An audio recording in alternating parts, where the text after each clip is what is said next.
Sí, doctor. Bueno, el tema que hoy vamos a ver es acerca de las generalidades de la radiación. Como ustedes vieron en quinto año, les hablaron algo acerca de radiología. La radiación es un elemento que hay en el ambiente. No toda radiación es dañina, porque no toda radiación va a crear un efecto eh, en los órganos, sobre todo en las células. Son ondas electromagnéticas, se les llama así porque contienen electricidad y en cierto punto, cierto grado de magnetismo, porque dentro de ellas hay una amplitud de ondas que se utilizan en el ambiente y estas ondas, algunas de ellas producen radiación y otras producen puramente magnetismo. La radiación en sí misma se produce a través de energía eléctrica. Sin ella no se puede producir la radiación. El descubrimiento de la radiación fue un hallazgo incidental o accidental, como le quieran decir. Incidental porque no se estaba buscando. Accidental porque fue prácticamente por un descuido de la persona que estaba investigando otro tipo de cosas y en el momento de la colocación de ciertas estructuras en una posición inadecuada fue lo que llevó al objetivo de descubrimiento de ellos. ¿Qué persona fue que hizo esto?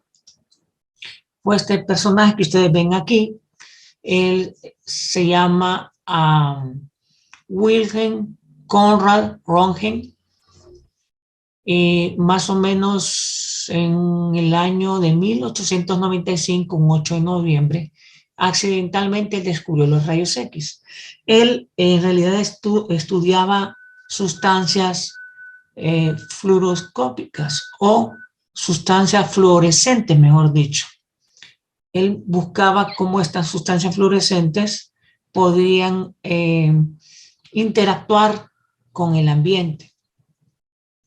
En una ocasión, él dejó en un equipo que producía electricidad estas estructuras fluorescentes y en medio de las dos había un cierto objeto de aspecto sólido y lo dejó encendido en una ocasión y descubrió al día siguiente que la lámina con la que contenía sustancias fluorescentes había sido manchada, pero lo que llamó la atención de la mancha es que esta mancha tenía la forma del objeto que estaba delante de ella.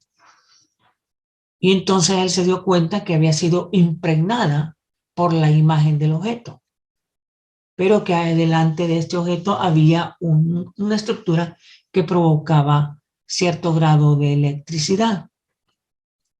Entonces él entendió que había algo en el ambiente que había provocado que esa impresión quedara en las estructuras. Y a eso le llamó un haz de luz, o mejor dicho, un rayo que no sabía de qué tipo era, pero que provocaba eso.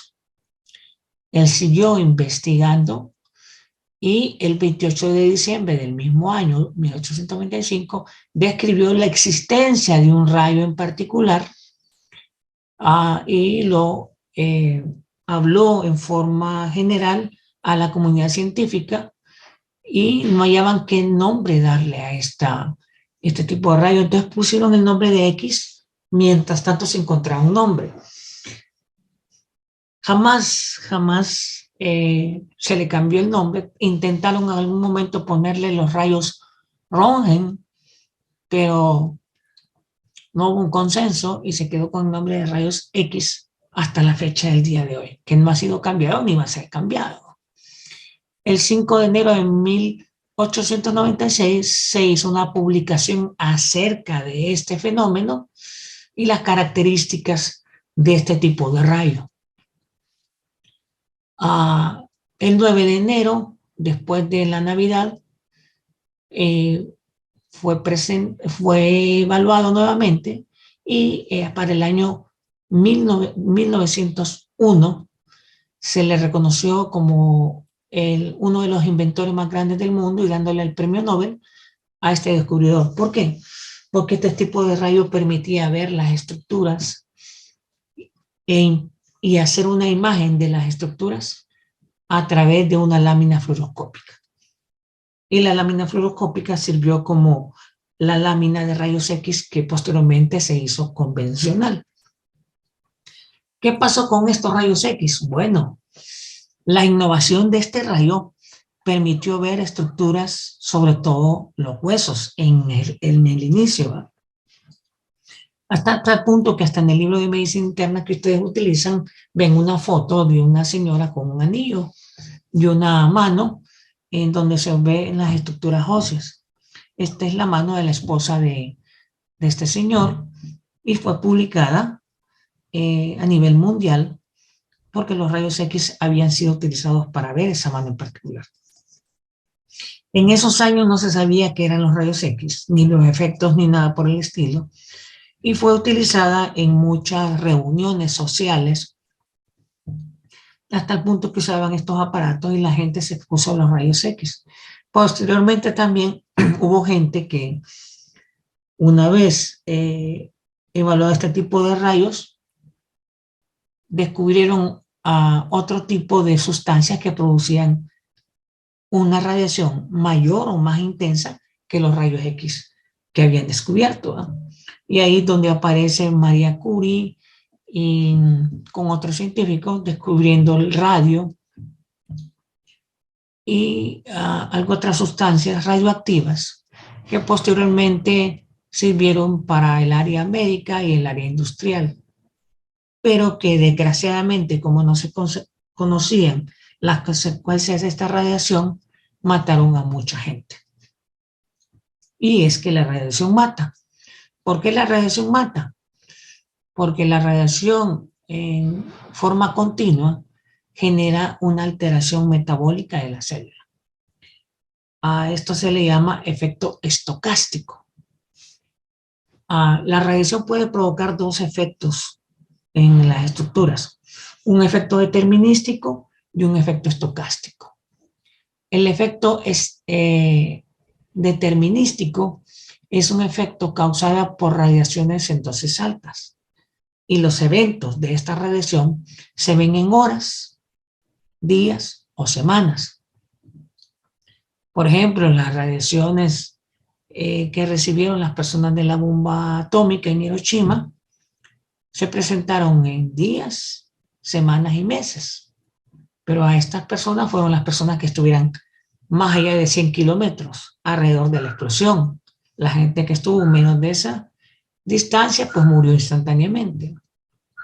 Pero esta radiación se llama radiación determinística porque produce estos efectos en forma directa en las personas, secundario a la radiación por dosis altas. Pero existen también los efectos estocásticos. Estos efectos estocásticos son causados por radiación de menos intensidad, pero que se absorbe en el cuerpo, y la absorción en el cuerpo altera las células y puede provocar efectos cariocinéticos o carcinogénicos. ¿Qué significa eso? Carcinogénicos significa que predispone a la formación de cáncer y cariocinéticos significa que provoca alteración en el ADN. Los cariocinéticos alteran el ADN y pueden generar trastornos congénitos en los pacientes. Son trastornos hereditarios, algunas enfermedades pueden presentarse hasta en la tercera generación. Es de ahí la importancia de entender por qué los rayos X deben ser considerados su utilización con mucho cuidado. Con el advenimiento de los rayos X y del paso de los años, se generaron diferentes modalidades de diagnóstico. Estas modalidades, la mayoría son utilizadas a través de los rayos X. Solo dos modalidades que están aquí no utilizan radiación. Y los métodos de diagnóstico actualmente a nivel mundial son los rayos X convencional, el ultrasonido, la fluoroscopía, la mamografía, la tomografía y la resonancia magnética. Están otros que se llaman PET-CT, pero son estudios mucho más especializados con equipos muy diferentes y que no se van a tener en los hospitales en una forma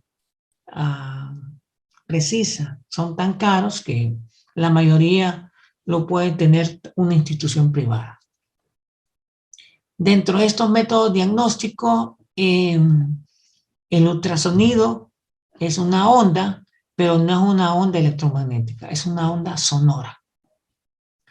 Y la resonancia magnética no es una onda electromagnética, sino que es una onda puramente magnética, que trabaja en una forma diferente. Eso lo vamos a hablar un poquito el día de mañana. Pero esto que están viendo aquí son los métodos diagnósticos que se utilizan hoy por hoy. Deben de ser bien utilizados, bien razonados, porque muchos de ellos son altamente caros, no son fáciles de hacer, requieren parámetros específicos para su realización y además no todo paciente se le puede hacer ciertos estudios.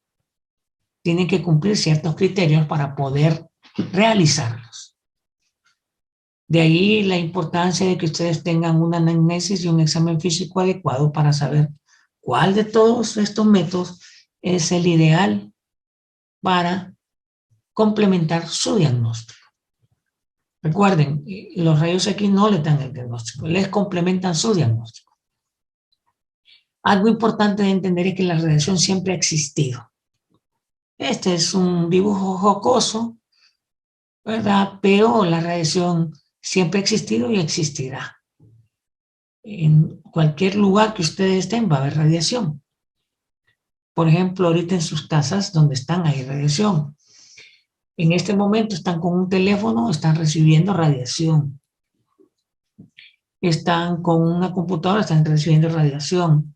Están con luz encendida, están recibiendo radiación. Están en una ventana, están recibiendo radiación solar, etcétera. Hay radiación en todo nuestro ambiente. Aún ustedes mismos producen radiación.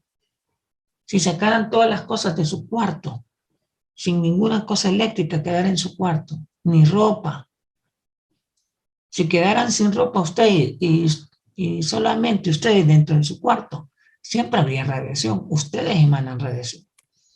Pero lo importante de saber es que no toda radiación es dañina. Para que una radiación sea dañina, tiene que ser una radiación ionizante.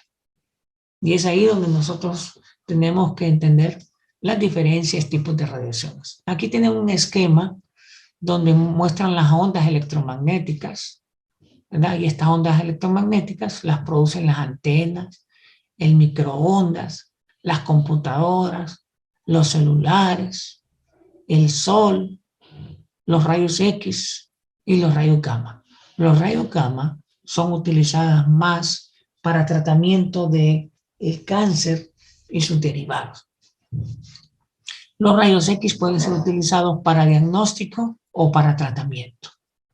Entonces, estas ondas, como ven ustedes aquí, tienen diferentes amplitudes. La más importante es que las ondas que se encuentran entre 10 a la 19 a 10 a la 26 son ondas ionizantes. ¿Qué significa ondas ionizantes? Son ondas capaces de alterar el metabolismo de una célula. Los rayos X se encuentran entre 10 a la 19 y 10 a la 22. Normalmente esto lo vamos a ver en instituciones en las cuales tratan lesiones cancerígenas. Esto lo vamos a ver en radiografía convencional pero también lo vamos a ver en instituciones de manejo del cáncer. Pero el 80% están en lo que es la radiología convencional. ¿Cuál es el problema de esta? Que este tipo de radiación, como es en dosis bajas, me va a producir más efectos estocásticos y menos efectos determinísticos. Esta, al revés, esta me produce efectos determinísticos y rara vez estocásticos. ¿Por qué? Porque las radiaciones a este nivel son radiaciones altas. Entonces, de ahí la importancia de determinar qué tipo de radiación estamos utilizando. Las demás radiaciones son ambientales. Ojo, no quiere decir que como no son ionizantes no van a causar daño. Si causan, ya está comprobado que la luz ultravioleta en dosis altas puede generar lesiones en la piel y formación de cáncer de la piel. Las ondas que produce el celular, hay estudios en los últimos 10 años que reportan el incremento o la asociación del incremento de cáncer de tiroides y cáncer de cerebro por el uso inadecuado del celular. El uso del celular debe ser restringido a 30 minutos en 24 horas y con requerimientos específicos. Por ejemplo, el aparato de teléfono debe estar a 20 centímetros, perdón, a 10 centímetros de la oreja, no pegada a la oreja. Debe ser un máximo de 30 minutos.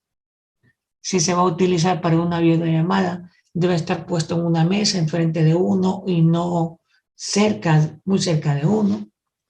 Si usan Wi-Fi en su casa, los Wi-Fi deben estar en un lugar abierto y alto, más alto que su estatura, nunca en su dormitorio y mucho menos a la altura de la mesa del dormitorio, porque genera una red electromagnética y esa red electromagnética afecta el metabolismo de las células. Muchas personas pueden padecer de dolor de cabeza cuando duermen por tener el Wi-Fi dentro de su cuarto. Todos esos requerimientos son importantes porque todas son parte de las ondas electromagnéticas. Si bien es cierto, estas ondas no son ionizantes, pero no quiere decir, según los estudios actuales, que sean inicuas. Siempre hay que tener cuidado. Volviendo a los rayos X, los rayos X son producidos, hoy ustedes los han de haber visto cuando van a los hospitales, por un tubo. Este tubo tiene dos cables, un cable que sale por la izquierda, otro por la derecha. Normalmente el de la izquierda es el ánodo y el de la derecha es el cátodo. Este cátodo termina en un filamento parecido a los focos antiguos. Este se enciende normalmente con una carga eléctrica que puede ser hasta los 240 voltios. Esta carga eléctrica en un objeto al vacío, por ejemplo, en esta estructura que está al vacío, no hay aire, cuando hace la descarga eléctrica, libera electrones. Estos electrones flotan en la ampolla del vacío, pero inmediatamente se enciende el otro cable, que es el ánodo. Este ánodo genera una descarga eléctrica que puede ser entre 3.000 y 4.000 voltios. Ese voltaje elevado provoca una aceleración de los electrones, los cuales van a chocar hacia el ánodo, pero este ánodo tiene una platina en forma oblicua, como ustedes la ven aquí, no vertical ni horizontal, sino que oblicua, para que cuando los electrones choquen, formen una explosión. Esta explosión, o microexplosión, porque no se ve, provoca un 99% de calor y un 1% de radiación. Esta radiación, al chocar en esta forma, se dispara en forma vertical hacia abajo, que son estas flechas que ustedes miran acá. Y estas flechas son el haz de radiación. Este haz de radiación es el haz de rayos X. Este haz de rayos X debe ser controlado, a pesar de que solo es el 1% de esta explosión. Solo es 1% de rayos X, el 99% es calor. Para poder controlar este calor, lo que se hace es que esta ampolla al vacío se mete en una carcasa que alrededor puede tener aire frío, puede tener helio. Rara vez usan eso porque son aparatos muy difíciles. Puede tener agua fría, aire frío o algún líquido que sea frío para contener esa temperatura y que no se funda, raje o destruya el ánodo por las altas temperaturas. La platina que está aquí y que dispara los rayos hacia abajo provoca un haz ancho. Este haz de rayos X es grande. La amplitud puede ser de una placa de 18 por 14, una placa que normalmente abarca el tórax en una persona de tamaño normal. Claro, no va a ser en una persona con obesidad, no lo agarra, pero el haz puede agarrar un tórax completo. Ahora entenderán que este haz no siempre se utiliza completamente. Por ejemplo, en un niño, este haz tiene que ser reducido. Y la única forma de reducirlo es con una cosa cuadrada que ustedes ven abajo del tubo. Esto son unas platinas que cierran el haz. O sea, miren este haz ancho hasta acá. Esta platina lo que va a hacer, les voy a demostrar aquí. Vamos a poner una, por ejemplo, este haz. Se murió.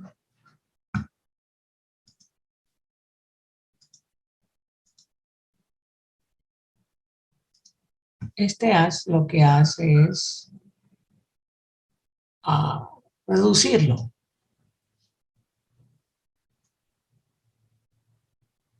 A que quede más pequeño.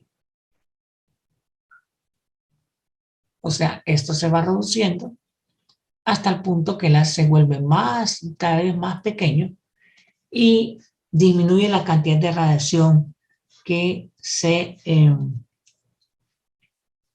expone a un paciente. Siempre todo paciente que uno evalúe debe ser evaluado a través de ese aparato o cajita que se llama colimador. El colimador disminuye el haz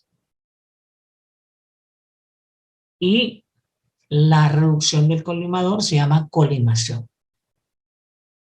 El aparato se llama colimador, pero la reducción del haz se llama colimación.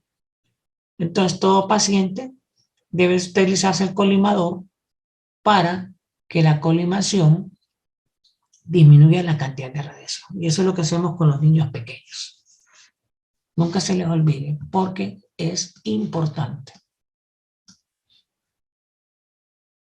Ahora, aquí tenemos un paciente. Aquí tenemos el equipo de rayos X, el tubo. Aquí tenemos el paciente. Aquí tenemos la película radiológica. Y aquí tenemos una área que está entre el paciente y la placa receptora. A ese espacio es un espacio donde hay aire. ¿Qué es lo que sucede cuando emitimos rayos X?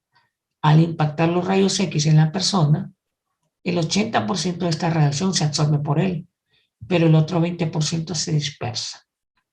Entonces, ¿qué pasa cuando se envía a un paciente a rayos X y se dice que el paciente es, por ejemplo, que es frecuente, ¿va? Se dice que el paciente es politraumatizado? Por cierto, ¿saben qué es politraumatizado? Lesión en más de una región anatómica. ¿Solamente?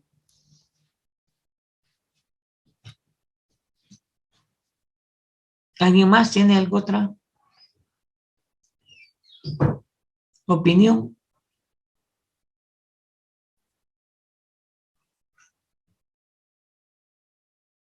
¿Hay alguna otra opinión? Eso es importante.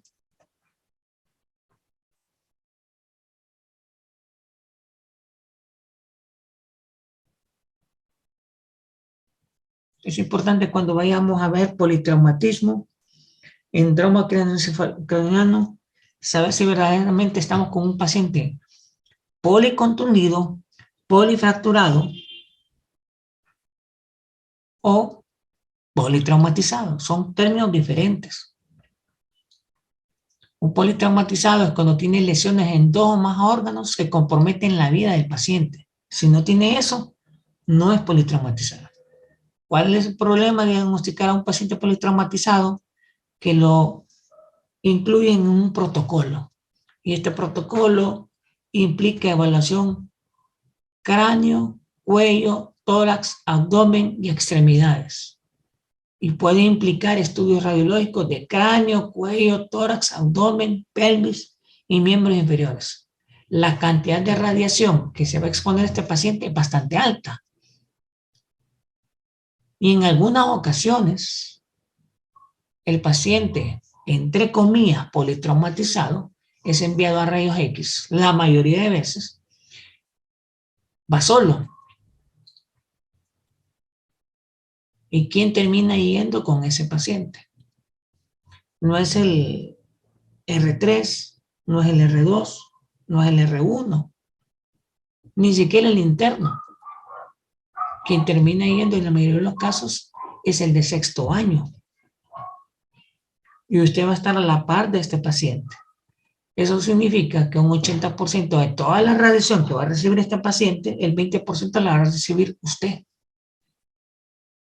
Necesaria o innecesariamente, pero la va a recibir. ¿Por qué? Porque no se clasificó su paciente adecuadamente. Porque a pesar de todo, la radiación no se ve, no se siente, no se oye, no tiene sabor ni huele, pero está ahí, igual que el oxígeno. Algo importante de conocer es que todas las radiaciones provocan un efecto en el paciente. Por ejemplo, frecuentemente la radiografía de tórax, PA, que se llama póstero-anterior, equivale a 3 días de radiación solar. Es como que yo tomé la decisión de decirle a uno de ustedes que va a estar castigado por lo que a mí se me antoje 3 días frente al sol, sin noches. Después de 3 días, la insolación que tenga va a ser más que insolación. Va a tener daño renal, daño cardíaco, daño vascular, quemaduras en la piel, insuficiencia renal, etc. Por exposición continua de radiación solar. Una radiografía de cráneo equivale a 11 días. Una columna dorsal a 4 meses. Una columna lumbar a 7 meses.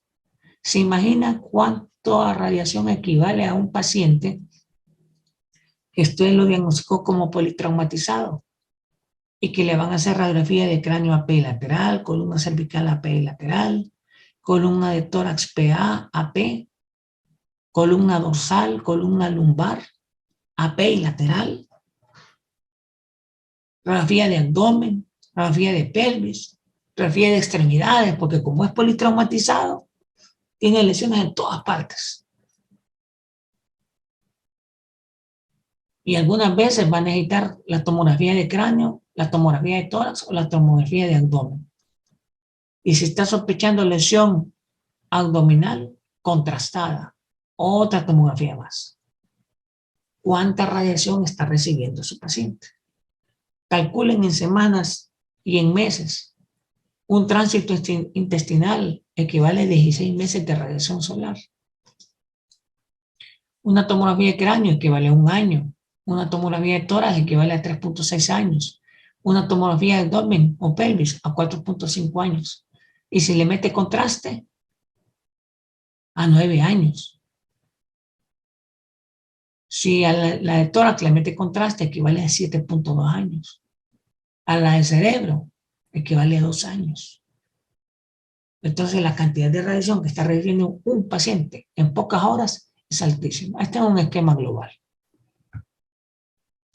Al final, la exposición a la radiación va a generar una radiosensitividad.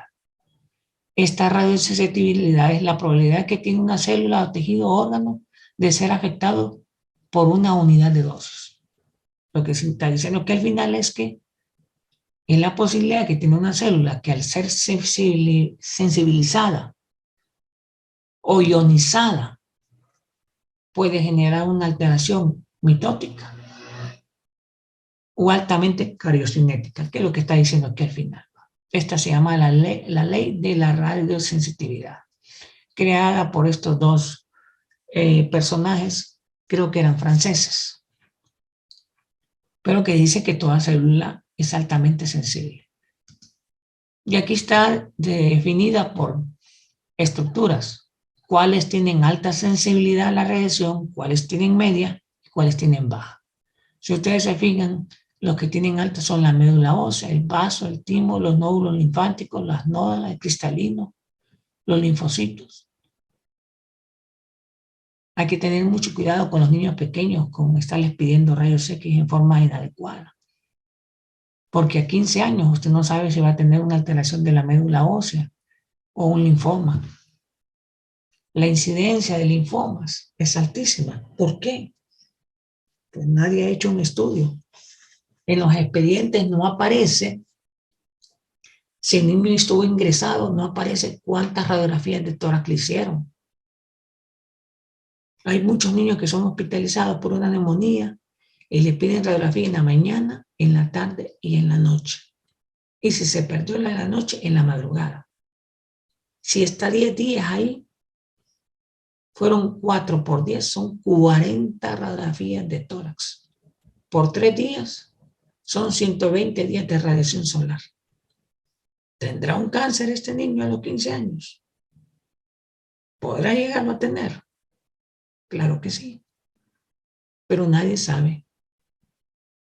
Y por lo tanto es que hay que aprender desde ahorita, tener mucho cuidado. No sé qué especialidad vayan a tener ustedes.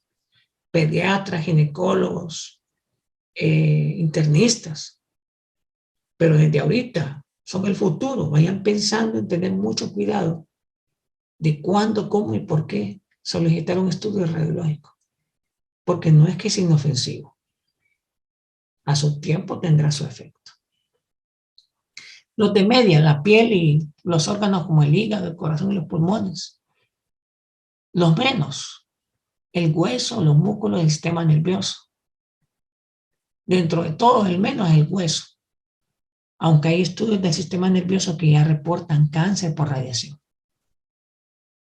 Entonces, no necesariamente es inocuo. Efectos biológicos de la radiación, ¿qué tipo? Hay muerte celular, transformación celular o una combinación de ambos. El ideal sería la muerte celular, pero para que tenga muerte celular se necesitan dosis altas, elevadas. Eso ocurre en la radioterapia.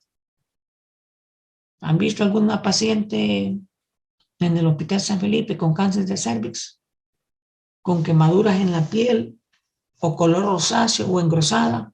Eso es un efecto determinístico por la radiación. El problema es que los rayos X convencional, la tomografía o la mamografía o la fluoroscopía me generan transformación celular porque es un efecto estocástico.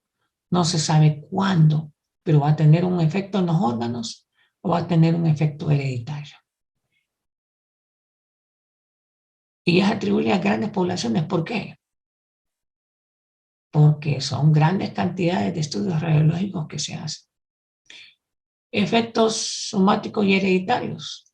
Si no le produjo una transformación celular, pues eso va a generar sobre el feto del recién nacido que tenga después esta persona que fue expuesta a radiación.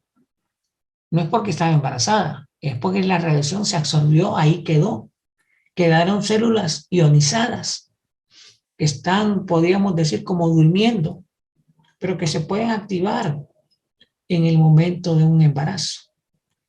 Y ahí es donde pueden generar el problema. Aquí tengo un ejemplo de Juan Pérez. Tuvo un accidente automovilístico, fue diagnosticado como politraumatizado, con pérdida de la conciencia de 2 minutos, pero fue diagnosticado como politraumatizado. Al examen físico, 10 minutos después, está lúcido, consciente, orientado. Presión arterial 120/80, pulso 90, frecuencia de 25. El tórax en su examen físico es normal, el abdomen es depresible, no doloroso, no hay alteración de ruido. Prácticamente este paciente está normal, pero fue diagnosticado como politraumatizado. Significa que entonces le piden aquel montón de estudios laboratoriales y en los rayos X va la de cráneo epilateral, columna cervical, columna dorsal, columna lumbar, pelvis, extremidades, tórax, tomografía de cráneo, tomografía de abdomen, tomografía de tórax y abdomen. Aquí están los milisievert. Milisievert es la unidad de intensidad de radiación que recibe un paciente. Una persona normal en todo un año de su vida debería recibir 1 milisievert al año. Las personas que trabajan esporádicamente, como ustedes, en rayos X deberían de recibir 2 milisievert. Una persona que trabaja continuamente no debe de pasar los 20 milisievert. Pero en este caso, este paciente en un solo día, en pocas horas, recibió 24 milisievert, que equivalen a 10.5 años de radiación solar. Si se duplica, se aumentan los años, se aumentan los milisievert. Porque aquí el cráneo tiene 2.5, pero si se pone contraste serían otros 2.5, serían 5. Aquí serían 16, aquí serían 20. Estamos diciendo que hay 18, 20.5. Entonces hay que agregarle 24 más 20.5 serían 44. 24.5 serían 45.3. ¿Se imaginan la cantidad? Este muchacho ya parece un foco en la oscuridad por la reacción exagerada. ¿Tendrá un cáncer? Claro que sí. ¿Cuándo? No lo sé. Pero por eso hay que tener cuidado en diagnosticar pacientes politraumatizados cuando son politraumatizados, no cuando no lo son. Importancia. Sobre ustedes de sexto año, que normalmente les toca estar viendo con esos tipos de pacientes. Hay equipos de protección, se llaman pantallas plomadas, anteojos plomados, mandiles plomados, collarines. El dosímetro no lo van a tener, el dosímetro tampoco protege, solo sirve para decirles a ustedes cuánta radiación recibieron. Los collarines, si hay anteojos, no se los van a prestar, son muy caros, pero hay pantallas plomadas, y hay delantales, y hay collarines. Eso sí puede haber, aún en el hospital escuela. Aquí tenemos uno. Aquí le falta a la muchacha el collarín, no está suficientemente protegida. Este es un lente plomado. Es más caro porque tiene protección enfrente y a los lados. El densitómetro solo me sirve para decirme cuánta radiación he recibido. La ley de oro sí es importante para toda persona que va a estar expuesta a radiación. Entre menor tiempo esté cerca del tubo de rayos X, mejor. Entre más distancia tenga entre el tubo de rayos X y él, mejor. Tercero, si puede ponerse frente a un blindaje, súper mejor. Si cumplen esta ley, se protegen a ustedes mismos. No van a proteger al paciente porque el paciente va a ser expuesto a radiación porque a eso lo enviaron. Pero el familiar o ustedes deben ser protegidos por eso. Porque la radiación no es inicua. Siempre va a tener un efecto. ¿Cuándo? No lo sabemos. Y eso es lo más importante de entender, que cuando utilicen rayos X, utilícenla con moderación y con entendimiento. por qué la voy a usar, cuándo lo voy a usar y para qué la voy a usar. ¿Con qué criterio tengo para decidir usar un estudio de rayos X? ¿Tienen preguntas, dudas, comentarios? Doctor, ¿podría repetir el nombre de la ley, por favor? La regla de oro. Sí. Ah, es. Sí, la regla de oro es que dice que entre menor tiempo esté expuesto a la radiación, mejor. Entre mayor distancia tenga usted del tubo de producción de rayos X, mejor. Y si utiliza un blindaje, todavía es mucho mejor. Si hace las tres cosas, la posibilidad de que usted tenga un efecto estocástico se reduce considerablemente. Ok, muchas gracias. ¿Algo más?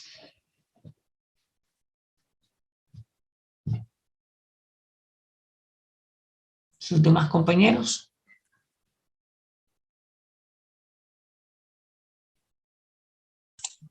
No, doctor, todo claro.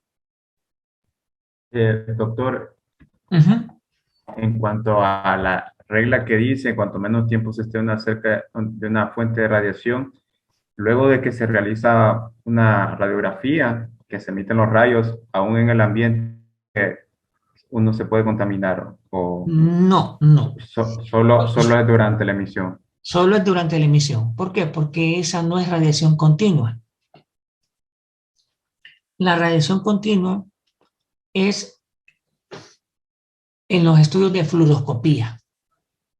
En la radiografía convencional, usted emite el rayo y una vez que el aparato deja de emitirlo, ya no hay radiación en el ambiente. Porque, ¿qué pasó con la radiación?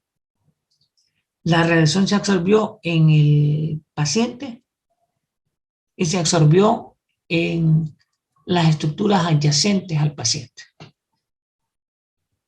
Si usted está a 1.5 metros de distancia y se pasa a 2 metros, reduce el 75% de absorción de esa radiación. Por eso es que es importante, entre mayor distancia, mejor.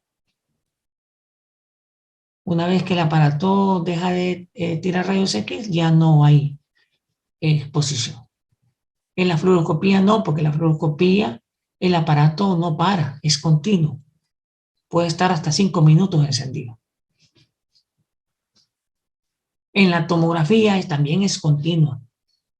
Por eso es que se pide que no esté nadie cuando están haciendo un estudio, a excepción del paciente en que necesita monitoreo porque viene con dificultad respiratoria, que viene con ambú o que viene con cambios conductuales, etcétera, pues todo eso. O que es un niño pequeño, etcétera. ¿Algo más?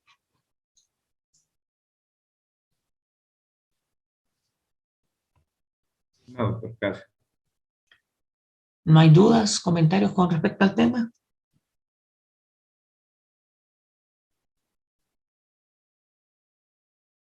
Si no hay, entonces concluimos con la clase del día de hoy y nos estaremos viendo el día de mañana.